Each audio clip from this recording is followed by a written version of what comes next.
Good morning and welcome to Love Island the morning after, the only official Love Island podcast.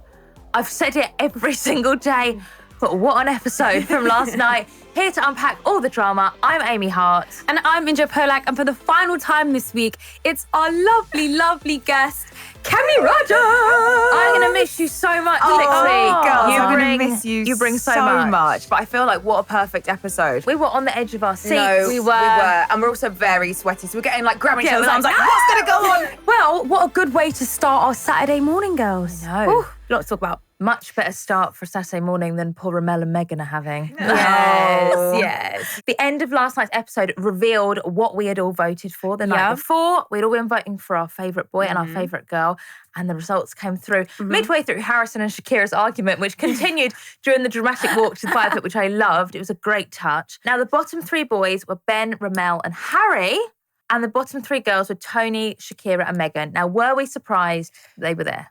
Yes and no. Okay, let's go through them all. Ben. No surprises. Not surprised. No. Ramel. No. Not surprised. Harry, I am surprised. A little bit, yeah. Love Island is all about timing, and it's when these votes happen. And if the vote had happened at the end of last night's episode, the bottom threes, I think, would be quite different. Yeah. But it happened after Thursday night's episode. I think Harry and Shakira, obviously Shakira's in the bottom as well, we just haven't seen them. No news is good news unless you need to be fresh in someone's memory. Which is so interesting that people vote for very different reasons. Like, there'll be tactical voting all the way throughout the series. I think Harry and Shakira are quite a strong couple. Like, they're good personalities. They give us so much entertainment. People think, well, obviously other people must be voting for them. Yeah. I think that probably has shaken everyone up. Like, it shook me up. I was like, oh God, I need to be really like careful with my votes in future. Because if I think the masses are going one way, then you might want to go another way. I mean, who knows? People could have opened the app, scrolled through, seen Harry and thought, you're going to be fine, and swiped through and voted for someone else. With even that, so now we've seen how the public have picked and chosen. Do we think this is going to send a shockwave through the villa? Maybe to kind of give a hint that, you know, there is consequences for your behaviour. I think yes, but I think maybe it might be misplaced. So we've just spoken about there's going to be people who have obviously done like quote unquote bad things. Yeah. Ramel, Ben, people haven't liked the way they've been acting. But then, I don't know, like the Shakiras, the Tonis, I think they were in the bottom because of, like you say, they got forgotten or whatever. I think they're going to take that as, oh God, I must have done something really wrong. And when I said X to so-and-so, God, that must have really like reacted badly. So I think some people should take it as a, okay, I need to adapt my behaviour. And some people are going to take it, but they shouldn't. It was nothing to do with them. You know, we just didn't get to see them for a couple of days. And I think as well, this year, normally, you know, there's just different groups of girls because you sort of gravitate towards different people. But there is obviously two groups of friends and they're not friending. And, you know, Toni and Shakira are big players in that one group. And the fact that Helena, Meg and Emily weren't in the bottom three, but they were, I don't know whether they're going to be a bit like, well, you know, we are the popular girls. And I think that may change their behaviour because they'll be like, well, we're clearly validated. We're validated. Yeah. What we're doing is correct.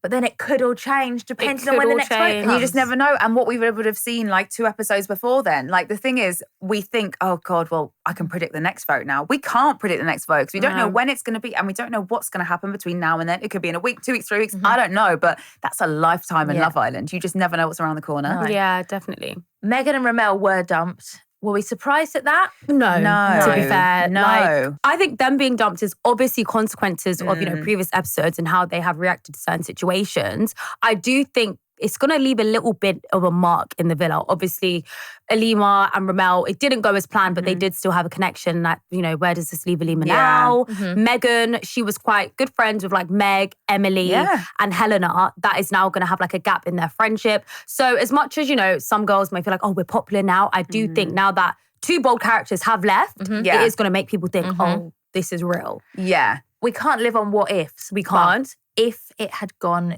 to Islanders voting. So sometimes when it's boys and girls, you have the boys voting a girl off and the girls voting a boy off. Who do you think would have gone? Toni. I think it would have been Toni, obviously because of the argument. I do think it would have been a vote based on like friendship basis. I would have think it's like she's got no one left in the they end. would Connection's say not there anymore. 3 connections. It hasn't worked out. It's an easy pick for the boys, but also that would be good for the girls as well because they've all just had a big argument. And I think the girls would pick Ramel as well to go as well. It was interesting actually seeing the episode. Or Ben. Yeah, but I think he's got OG privilege. Yeah, I think he's got OG privilege. So it would be really interesting, like, to see if that happened. But of course, that didn't happen. That didn't happen. So what do we think is going to happen to Conor? To be obviously, fair, Ramel wasn't in a relationship. Conor and Megan obviously spent a night in the Hideaway together. He looked upset as well. There's a shot of him and he's like crying or whatever. He looked really, really upset. But do you know what? He's had it kind of rough in there. Do you know what I mean? Like, I don't think he's had any lasting situation.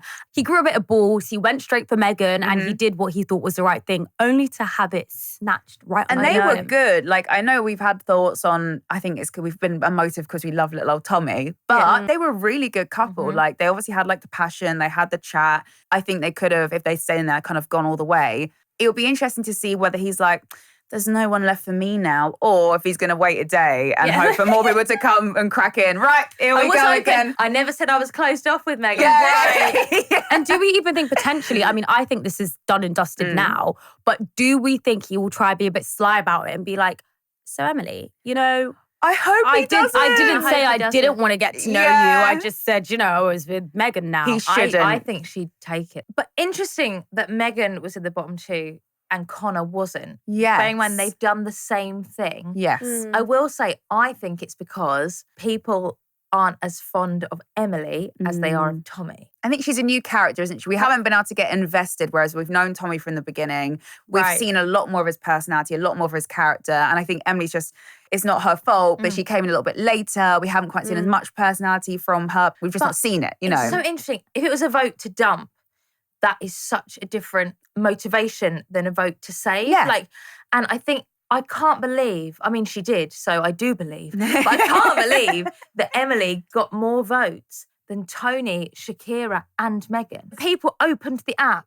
and were like, if you're going to vote for Alima because of what she did last night, if you're going to vote for Helena because like everyone loves her and wants to see her find a connection and stuff, maybe people want her and Conor to get back together. Maybe they're voting Emily and Conor. I think also a lot of people probably did sympathise with everything that happened with Emily the night before. Like, she came back, she didn't couple up with Bill because she genuinely thought, look, I could give this situation with me and Conor a go. Yeah. And I guess it's never nice to see anyone cry as well, like, because she went in there, like, quite optimistic, thinking that things were going to get back. And I guess we could say Conor wasn't the most, like, transparent with how he went about the situation with Megan. The temperature is rising and the eBay fits are only getting hotter. So let's cool off and debrief with the latest fashion updates from the villa. Preppy Americana is the word of the week and the theme of our eBay party. Unreal reunions occurred when Megan sported the gorgeous Jean Paul Gaultier two-piece worn by All Stars Liberty and Tasha in Series 8. We love a comeback queen. Pre-love varsities were also all the rage with our boys Ben, Tommy, Dejon and newcomer Harrison, who were channeling all American heartthrobs. But it was Helena that stole the spotlight, styling her varsity, worn previously by Ronnie in All Stars 2, with a Jane Norman playsuit, adding villa flair to a classic American fashion staple. This is why I love pre-loved. The best pieces never fade, they're simply reborn and slay even harder. Looking to recouple with a new summer look? Meet your match with eBay, sponsors of Love Island. So just one day after we thought we were free of love shapes, we've got another love triangle. It might have been more of a love line. Yeah. Because I'm not sure there's much triangle about it. Not really sure that Toni was really that involved, bless her. Obviously, Toni and Harrison had their date. We saw it Thursday night. They were snogging in bed. The date went really well. They're both really happy. And then Helena pulled Harrison for a chat. This is interesting because I noticed that her and Harry had a chat, right? And she basically was like, listen, it's either we're on or I can't be friends with you. Like, I've obviously still got feelings with you. Like, fair play. Just came out and said, like, yeah, and she also quite said, liked which her. I thought was really interesting, was when she said, it's hard for me to see you with Shakira showing up for her and treating her really well and you couldn't do that for me. And he was just like, yeah, I guess. And then immediately he's like, no, sorry, I don't think like now's the time. I'm pretty good with Shakira. And then she's like, okay.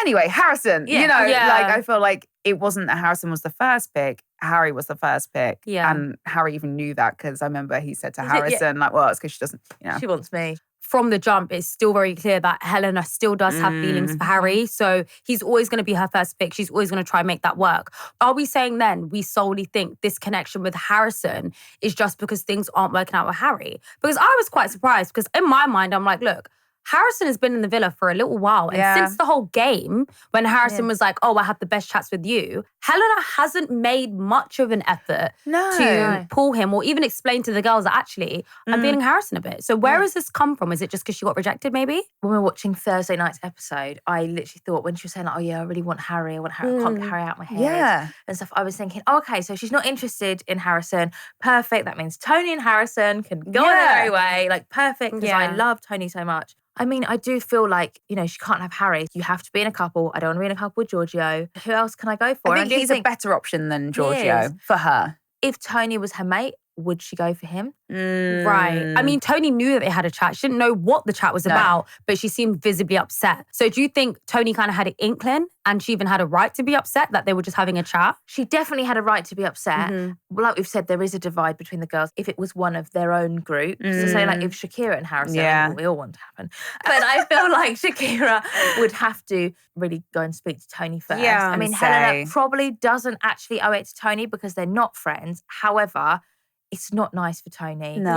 This is the third time this has happened to her. Oh, I feel so bad for her. And because of the divide and because Shakira's very vocal, but Meg is so vocal and is so like, oh, and she called you this and she called you that and she called you this. I feel like Toni does think that everyone's laughing at her because the boys are all laughing and thinking it's funny. Do you know what? It can come across really embarrassing when everybody else knows what's going on and you don't. And Toni literally said to Helena, the same thing happened to you and you know what that feels like. So why would you do it to me? I understand that they're not friends, but I do feel like there is some sort of like girl code and etiquette that you should have when you're in a villa where you're supposed to date people. And Helena wasn't very remorseful when she said that either. And I'm like, listen, I get that you're not friends and she doesn't have to go to you first and say, to be fair, Helena did then say like, I actually didn't mean to upset you. Like, I am sorry for that. But it did take a beat, but okay, that's fine. And I think you have to remember, if it was someone else, they'd probably have a bit more passion behind it. But Helena is very dry, very unbothered. Says queen. it how it is. How it is. So she would just sit there and be like, well, no, I didn't think I had to. Whereas if it's someone else, they'd be like, well, the thing is,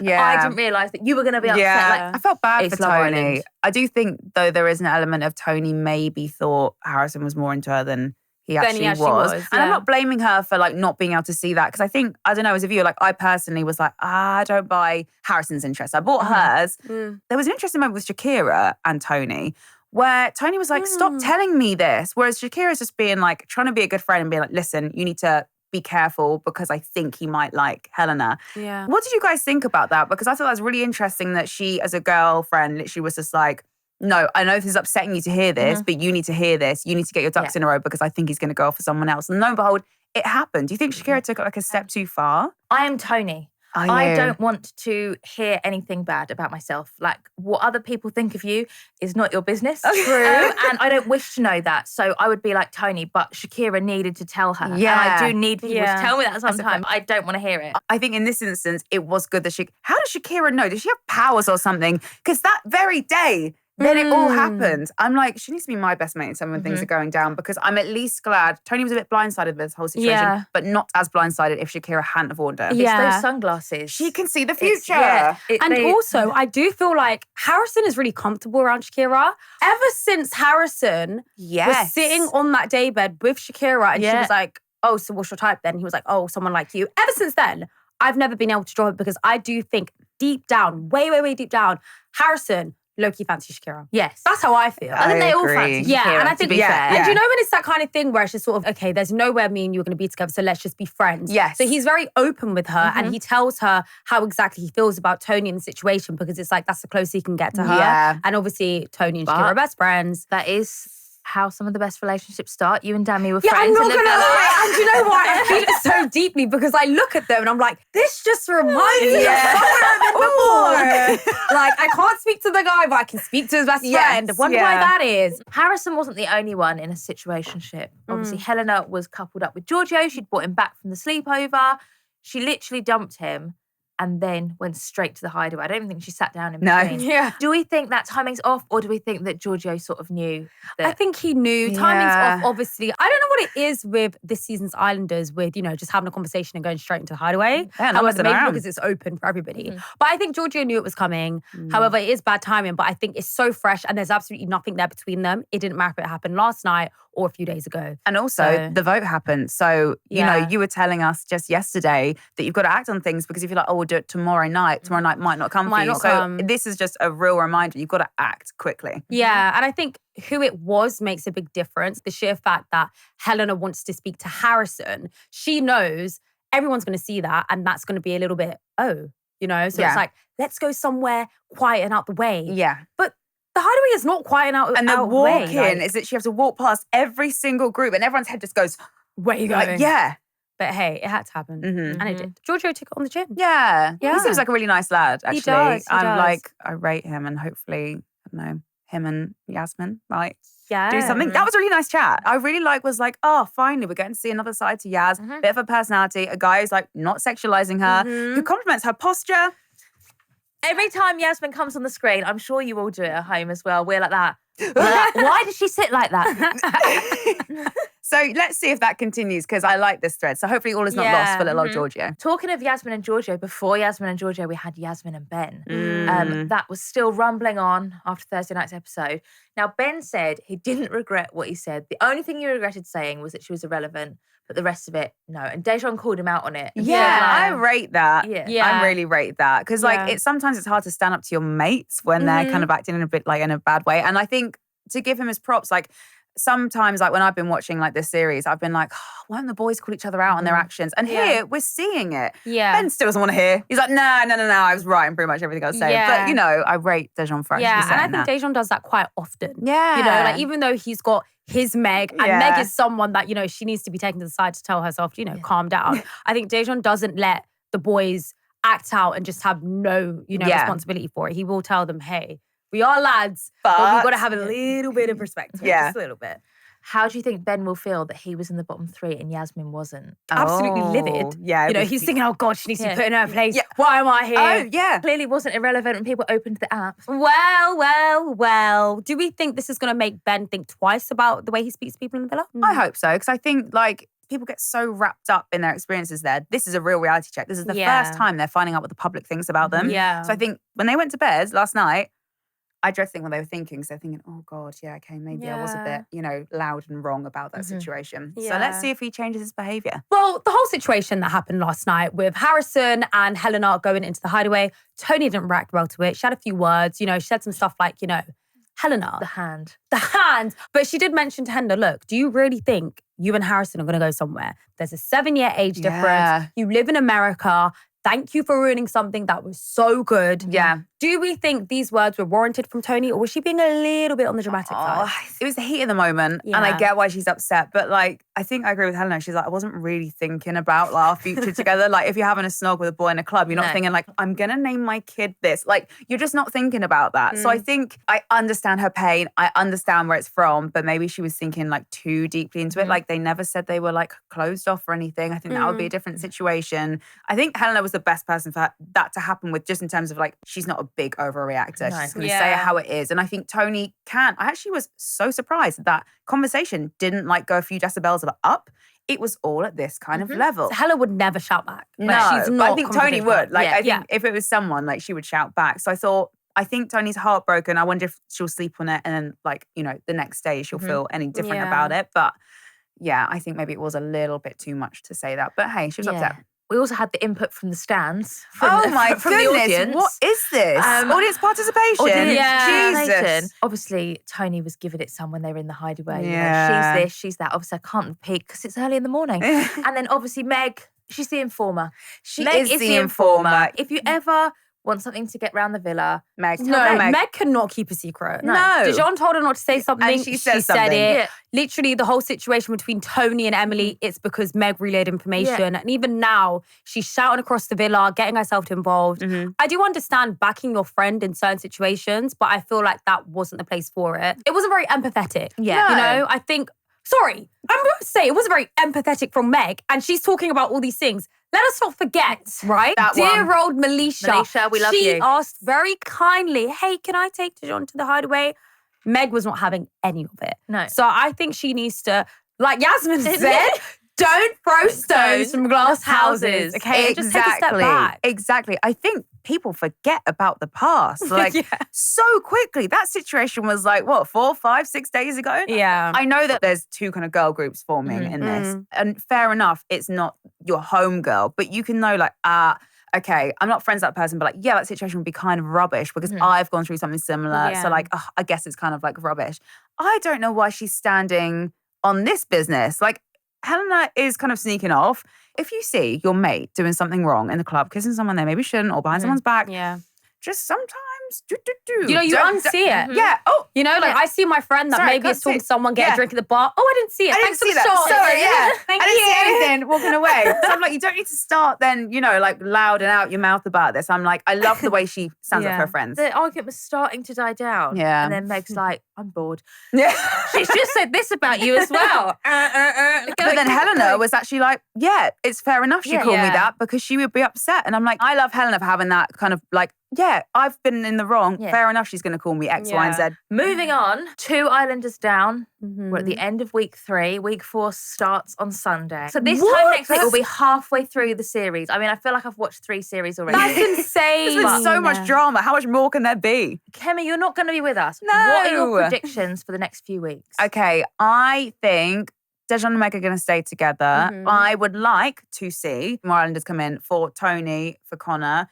I would think maybe Emily might go at some point, and then I'm just hoping for Giorgio and Yasmin to get together. Those are my kind of plot points. So hey, I'll be listening along every single morning to find out. Make sure you do. Yes. Well, that's it for this morning and for week 3. Thank you, Kemi, for joining us this week. It's been so fun having you. You've been an amazing guest. Oh, you girlies are the best. Like, again, I'll just keep messaging you like, oh my God, did they say that? The chat does not stop. Even though it stops here, it stops here. It does not stop between us. Yeah, So, and you can actually take your walk home now. Yeah.